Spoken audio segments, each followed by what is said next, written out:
నమస్తే. ఇప్పుడు మీరు చూడబోతున్న వీడియో ఖచ్చితంగా మీకు ఉపయోగపడుతుంది, నచ్చుతుంది కూడా.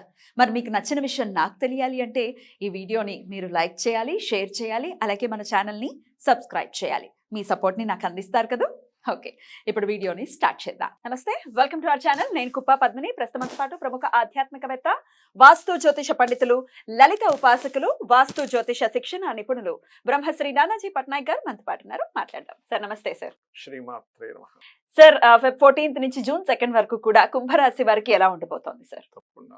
ఫస్ట్ ఆఫ్ ఆల్ ఏంటంటే మనం రవికుజుల యొక్క సంచారము ఇంతకాలం ఉంటుంది కాబట్టి పర్టికులర్గా అది డిఫరెంట్ ఎనర్జీస్తో కంజాయిన్ అవుతున్నాయి కాబట్టి చెప్పుకుంటున్నాము.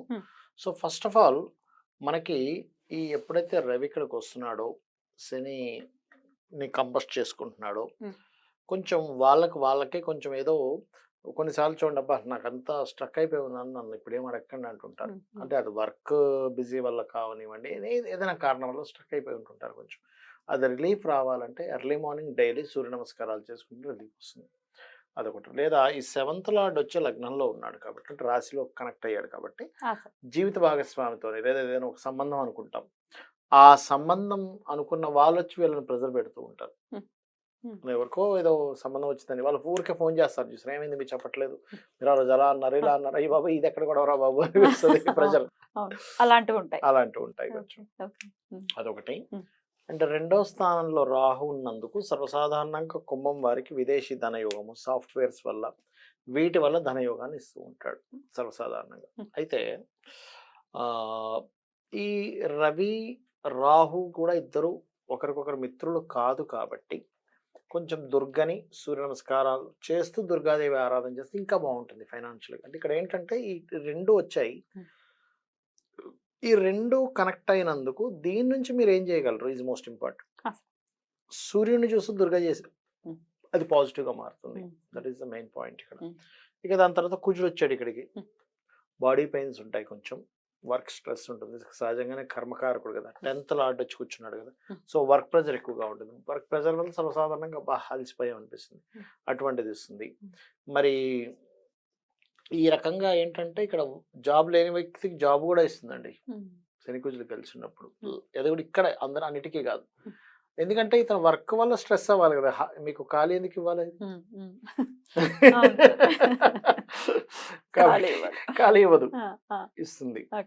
అండ్ అలాగే ఈ కుజుడు ఇక్కడికి వెళ్ళాడు అనుకోండి, రాహుతో కలిశాడు, ఈ రాహుతో కలిసినప్పుడు ఇచ్చేటువంటి రిజల్ట్ ఏమిటి అంటే వర్క్ రీత్యా రకరకాల ప్రదేశాలకు మారడం కూడా ఇస్తాడు. విదేశీ యోగం మనం, లేకపోతే వృత్తిరీత్యా వేరే ప్రదేశానికి వెళ్ళడం, ఇట్లాంటివి ఇస్తాడు.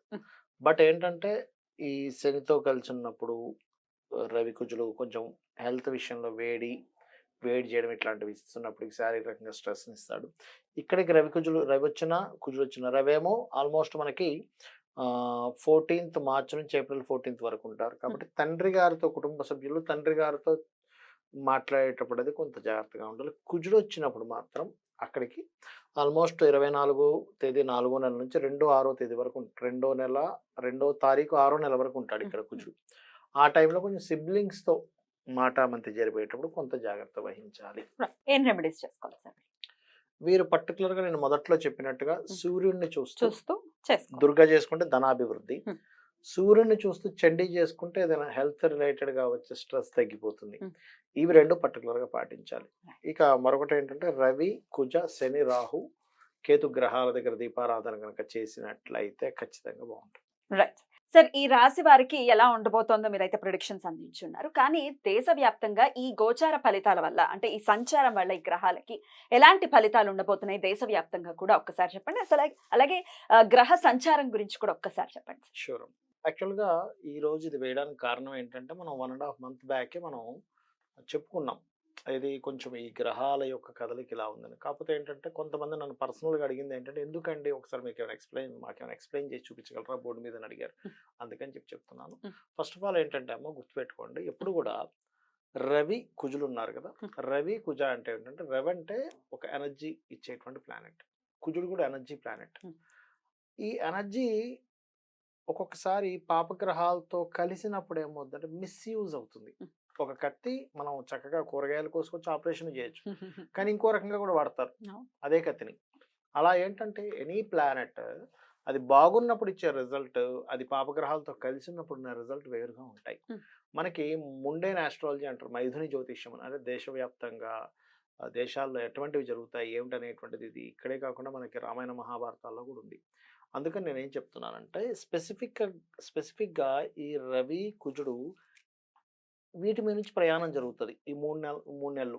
ఎలాగా కుంభం నుంచి మీనము మళ్ళీ మేషంలోకి వెళ్తారు. ఇలాంటి సందర్భంలో అయితే లక్కీగా ఏంటంటే కాలసర్ప యోగంలో గురువు బయట ఉన్నాడు. ఇది ఒక లక్. గురువు కనుక లోపల ఉండి ఇంకా దారుణంగా ఉంటుంది ఇది పరిస్థితి. మొత్తానికే కాలసర్పం అయ్యేది. గురువు ఒక బయట ఉన్నాడు కాబట్టి కొంతవరకు జీవులు కొంత సేఫ్ లో ఉంటారు. కానీ జాగ్రత్త ఉండాలి ఏ విషయాల్లో. రవి గవర్నమెంట్ కారకుడు, అధికారులకు కారకుడు, సీఎంలకి పిఎంలకి వీళ్ళ కారకుడు.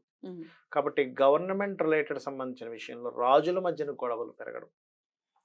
ఎందుకంటే మనకు నెక్స్ట్ రాబోయే ఉగాదికి కూడా ఏంటంటే రాజు కుజుడు అవుతున్నాడు. కుజుడు రాజు అవుతే ఎలా ఉంటుంది అంటే, కుజుడు అంటే ఏంటి, యుద్ధం, అధికారాన్ని చూపించుకోవాలి, నా లీడర్షిప్ నేనేంటో నిరూపించుకుంటాను, ధైర్యంగా నేను యుద్ధానికి నేను రెడీ అన్నట్టుగా ఉంటుంది. అందుకని ఏమిటి, ఎప్పుడైతే ఈ కుజుడు ఎగ్జాల్టెడ్ పొజిషన్లో ఉన్నంతసేపు ఓకే, ఎగ్జాల్టెడ్ పొజిషన్ నుంచి ఇక్కడికి మారుతాడు 24వ తేదీ 4వ నెల నుంచి. అప్పటి నుంచి ఇంకా తీవ్రంగా ఉంటుంది. అదేవిధంగా ఇప్పుడు ఆల్రెడీ ఫిబ్రవరి 14th నుంచి రవి ఆల్రెడీ శనితో కలిసిపోయాడు ఇక్కడ. అందుకని ఏంటి, పర్టికులర్గా ఇక్కడ జరిగేటువంటి విషయాల్లో కొంచెం లీడర్స్ మధ్యన గొడవలు, పోలీస్ డిపార్ట్మెంట్ సంబంధించిన విషయంలో కొంతవరకు స్ట్రెస్ పెరగడం కానీ, డిఫెన్స్ మిలిటరీ వాళ్ళకి ఇబ్బంది రావడం కానీ, మత కల్లోలాలు జరగడం కానీ, ఇటువంటివి ఎక్కువగా మనకి ఎప్పటి వరకు ఉంటాయి, 2వ తేదీ 6వ నెల వరకు ఉంటాయి. ఇది ఆల్రెడీ ఫిబ్రవరిలో స్టార్ట్ అయిపోయింది, ఫిబ్రవరి 1st నుంచే స్టార్ట్ అయింది. ఎందుకంటే ఇక్కడ కుజరవులు కలిసారు ఆల్రెడీ ఇక్కడ ఒకసారి, రవి కుజ ఇద్దరు ఎనర్జీని ఇచ్చే ప్లానెట్స్ కలిసారు ఇక్కడ. కాకపోతే ఇక్కడ ఈ పాపగ్రహాలతో వెళ్ళి కనెక్ట్ అవ్వడం అనేటువంటిది ఇంకొంచెం జాగ్రత్తగా ఉండాలి. సో మరి ఇక్కడ మనం ఇండియాలో ఉన్న వాళ్ళు ఉంటారు, వేరే వేరే దేశాల్లో ఏదైనా యుద్ధ సంబంధించినటువంటి పరిస్థితులు ఉంటాయి. అప్పుడు మాత్రం వీళ్ళు చేసుకోవాల్సిన రెమెడీ ఏమిటి, ఏ దేశంలో ఉన్నా ఎవరున్నా, అంటే వాళ్ళకి జాతకంతో సంబంధం లేదు. కొంతమందికి నాది ఫలానా రాశి అని తెలియదు, ఫలానా నక్షత్రం అని తెలియదు, ఏదో వాళ్ళు చిన్నప్పుడు ఏదో రాశారా మిస్ అయ్యాయంటే అంటూ ఉంటారు. అటువంటి వారు నేను చెప్పేది ఒకటే, అమ్మవారికి సంబంధించిన వాటిలో చండీ పారాయణం వినడం కానీ, తర్పణం చేయడం కానీ, హోమం చేసుకోవడం కానీ చేసుకోవాలి. విన్నా సరిపోతుంది. ఆ దేశాల్లో చేసేవాళ్ళు ఉండకపోవచ్చు ఒక్కోసారి. లేదా శ్రీమాత్రే నమః రక్షణ ఇస్తుంది. దగ్గరలో గనక ఏదైనా గోశాల ఉంది, ఇండియాలో ఉన్నారు గోశాల ఉంది, గోవులకి బెల్లము క్యారెట్లు తినిపిస్తే మంచిది, గోధుమ రవ్వ కూడా తినిపిస్తే ఇంకా మంచిది.